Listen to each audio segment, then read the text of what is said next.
Hello and welcome to the fourth and final edition of the SBK Daily Cheltenham Festival podcast. My name's Tom Collins, and again, I'm joined by SBK betting podcast regular Ross Millar. We're 3 days down now, 3 out of 4, 1 day to go. I'm still not over Galopin Des Champs' fall in the Turners earlier today. Obviously, we're filming this on the Thursday. And it's not just because I backed him, it's because we were hoping for a master performance, whether it was from him or Bob Bollinger. And Galopin Des Champs was putting in a phenomenal performance. Unfortunately, it came to a halt at the last fence. Jumped it beautifully, stumbled on landing, and that was game over, leaving the race to Bob Bollinger. Ross, what did you make of the Turners and how are you doing so far at the meeting? So the Turners, I thought, was just an absolute exhibition of what we thought Galopin Des Champs was, which is a galloping and jumping machine. And thanks to Twitter, I've seen the fall a number of times now.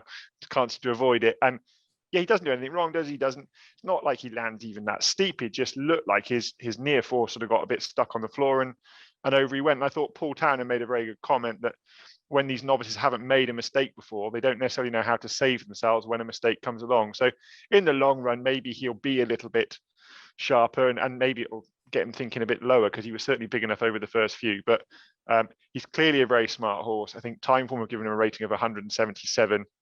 Second highest mark for a novice behind Douvan. So he's an exciting one to go forward.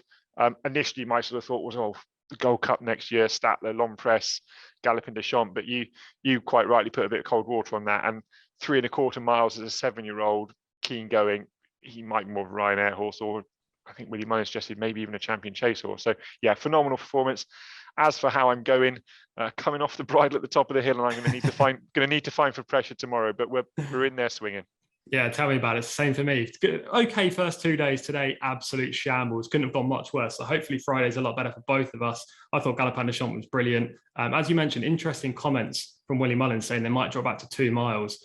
He obviously won over 3 miles over hurdles. So I thought the Brown Advisory would be the right spot for him at this Cheltenham Festival, then maybe the Gold Cup. But maybe those plans have been changed from one good horse to another good horse, which is Allaho, again representing Willie Mullins and Paul Townend. Paul Townend, heart in mouth moment at the last again. He saw a stride, Allaho didn't pick up, but he got over this time. What did you make of Allaho's performance? I thought it was a monstrous performance and a really good ride from Paul Townend to come out and do that after suffering the disappointment. I think Allaho was good to him at the last. I think the stride he saw was a bit of a panicky one, and Allaho clearly had plenty left in the locker to sort of brush through the top and get his feet down. So a monstrous performance. You'd have to question what he's beaten, but he's beaten them, I mean, absolutely thoroughly.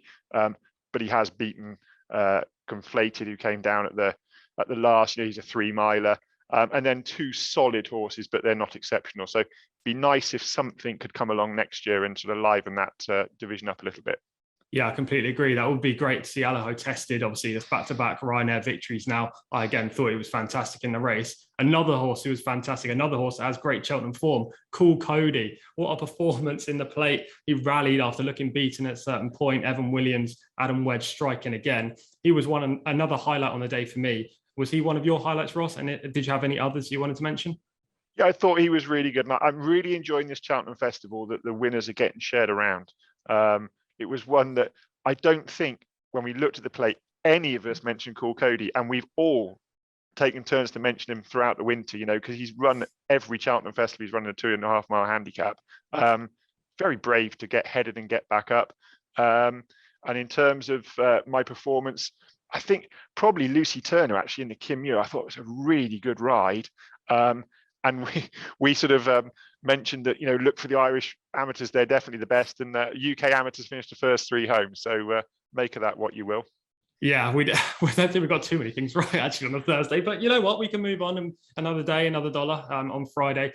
Finally, there is one race that we've obviously bypassed at the moment, which is the Stayers Hurdle. Florian Porter retained his crown, much like Allaho did in the Ryanair. What did you make of Florian Porter and the race in general? I thought it was a really, really good ride. I thought it was interesting, and obviously I'm around horses a lot, so I know they can improve and they can sort of get more settled. He was a completely different horse, wasn't he? He just went through his job so well. I know you sort of think that maybe they all gave him a bit too much rope, and I can see where you're coming from, but I thought Danny Mullins clearly bossed the race as he wanted, and I just wonder which one would have gone and pressed on, because I think they're all wanting a bit of cover more than anything. And the one thing I'm annoyed about is that maybe I should have foreseen that, having raced keenly, Classical Dream was going to be held up. And he was probably I approached the race, as you know, of Classical Dream, Flooring Porter duffing each other up. And actually what happened was Flooring Porter got an easy lead because Classical Dream was held up. So probably a bit of learning to take there. Think about how smart Mr. Mullins is and try and be as smart as yourself. Yeah, you know what? I think those tactics from Classical Dream, the hold-up tactics, actually worked a treat. Now, not in this race because they went so slow early, and I'll get to that in a second. But I think for future engagements, if Classical Dream's ridden like that and they go harder early through the early stages, he'll win plenty of races in this division. I was really impressed with how he moved through the field. Yes, he paid for the exertions after the last hurdle, but still that big mid-race move was very eye-catching. Now, just to talk on the race, yes, I did think they kind of gave the race to Flooring Porter. It seems to have mixed opinions on Twitter. Some agreed with me, some didn't. They went a 16.01 second sectional as they were turning around after meeting the stands for the first time. That's pedestrian. Danny Mullins slowed it down again on the hill. It was just a bit ridiculous. I think Champ was reined back when he could have just gone alongside.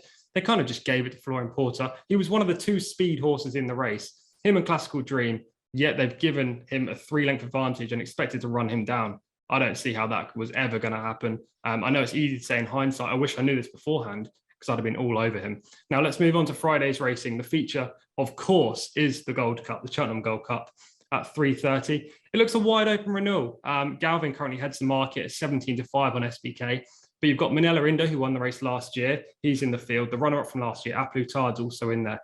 Many Clouds Chase winner Protectorat's in the field. King George winner Tornado Flyer and dual Gold Cup winner Alboom Photo. It looks a wide open heat, a good betting heat. Who do you like, Ross? So I've been with Tornado Flyer since the King George, and I've not seen an angle to make me change my mind. One thing we should probably mention is that Davy Russell was stood down for his last remaining rides today after I think having 2 falls. He's been on the floor a lot.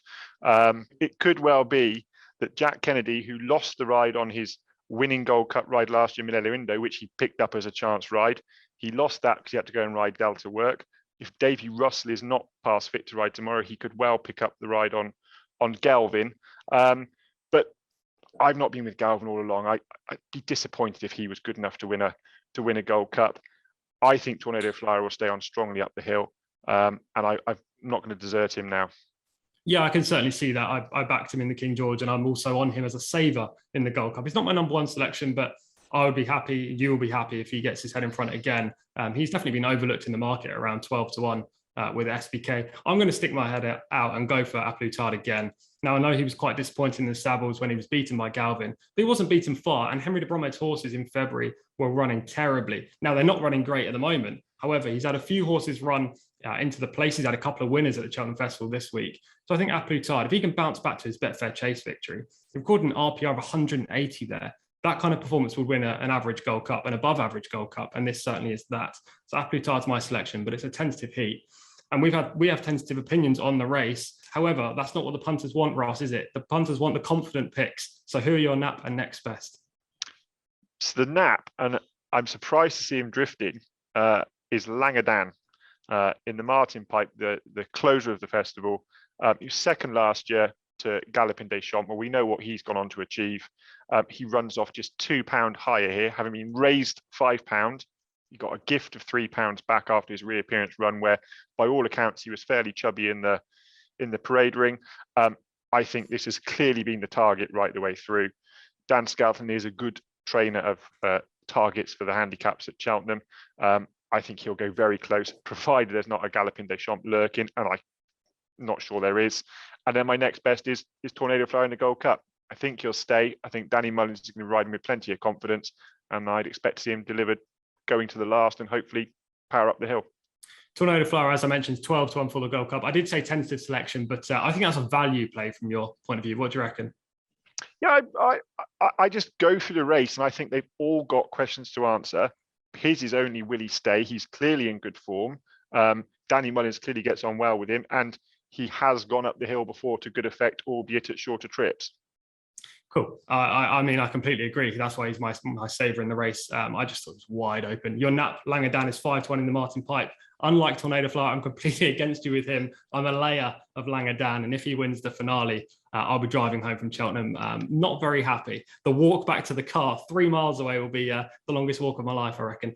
My nap of the day is going to be Vauban in the 130, the Triumph Hurdle. He's currently 2-1 with SBK. He's my nap of the meeting. I said this in our podcast before the Cheltenham Festival. He was a listed winner on the flat over 1 mile 4 furlongs in France. He looked like he needed every yard of that trip to even show his best. He got up right on the line, won by a nose, moved to Willie Mullins with a huge reputation, finished second on his hurdling debut, suffered interference in the early stages, missed the final flight, only got beaten half length by Pied Piper, who reopposes. But last time out in the Grade 1 Spring Juvenile Hurdle at the Dublin Racing Festival, he was so impressive. He made Phil Dorr look so slow. I reckon if he repeats that effort, he'll reverse the form with Pied Piper, and he looks the banker for me in the Triumph Hurdle. My next best is for Gordon Elliott in the County Hurdle, the 210, and it's Top Bandit, around 14-1. The ground's drying out all the time. It's supposed to be 18 degrees tomorrow. I'm debating whether I need a coat or not, which is phenomenal news in mid-March. And that will suit Top Bandit, not the fact I'm not wearing a coat, but the good ground. He was really unlucky not to be unbeaten in all 5 starts this year. He made a bad mistake on his sole defeat. But last time out, he looked a different horse. He's well handicapped as well, and he's been freshened up with this race in mind. Now, before we go and enjoy Friday's racing, this is the final day of the SBK offer for new customers. Deposit £10 and get £50 in free bets. New customers only, 18+, and terms and conditions apply. Unfortunately, Ross, that's the end of our mini Cheltenham Festival series. Did you enjoy it? It's been a blast, isn't it, TC? You doing your Philip Schofield role of presenting, me trying to sound intelligent, and I think we've gone away quite well. But yeah, Jess can come back next week, I think. I was going to say, I'm glad that Jess is back next week. The hosting role isn't my number one preference. But look, it's been great fun. I've enjoyed doing this podcast with you. Hopefully you guys at home have enjoyed them as well, and would tune in for our regular podcasts that go live every Friday for the Saturday action. Jess will be back. James Millman will be back as well. So be lucky on Friday and join us then.